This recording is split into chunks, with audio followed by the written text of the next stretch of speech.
वो विषयों का चिंतन करता है, ठीक है, और विषयों में वो आसक्त हो जाता है और विषयों के कारण उसकी बुद्धि भ्रमित हो जाती है और भ्रमित बुद्धि में ज्ञान खत्म हो जाता है।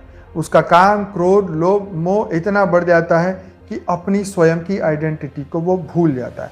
तो यहाँ बिल्कुल सच लिखा है कि आप जब जो जो संसारिक संग्रह करने लगते हो, संसारों की चीज़ों का, संसार की आसक्तियों का संग्रह करते हो, तो तुम्हारी बुद्धि उसी में लग जाती है।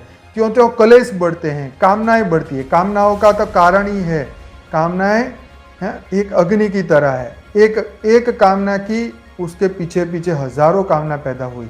जैसे बोलते हैं एक झूठ बोलोगे तो पीछे 1000 झूठ हो गए। तो कामनाओं का भी यही कामना का भी यही स्वभाव है। एक कामना उठी, उसके पीछे दूसरी, दूसरे के पीछे पूरी हो गई तो लालच बढ़ा, नहीं हुई तो क्रोध बढ़ा, क्रोध बढ़ा तो काम बढ़ा, काम बढ़ा तो आसक्तियाँ बढ़ी। तो कामना, द्वेष, अशांति, अज्ञान, असावधानी विषया आसक्ति को बढ़ाती रहती है और ऐसी आसक्तियाँ जो है उस पुरुष को या स्त्री को या उस आत्मा को या वो जीव को या वो भूत प्रेत में या कोई भी योनि में हो, उसको सुख शांति कभी मिल ही नहीं सकती, मिल ही नहीं सकती, मिल ही नहीं सकती। सुख शांति अगर चाहते हैं तो इन सभी चीज़ों को मन से त्यागना होगा। वही व्यक्ति सुख शांति की अनुभूति करता है जो इनको मन से कंप्लीटली निकाल देता है।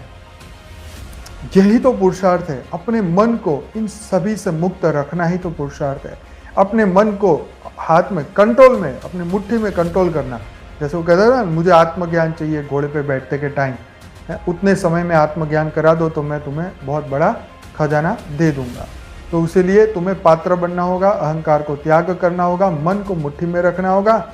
यस, इच्छा की परम शांति सोचो, बोलो परम शांति। Join us daily for live meditation, 10 p.m. to 11 p.m. on YouTube Live.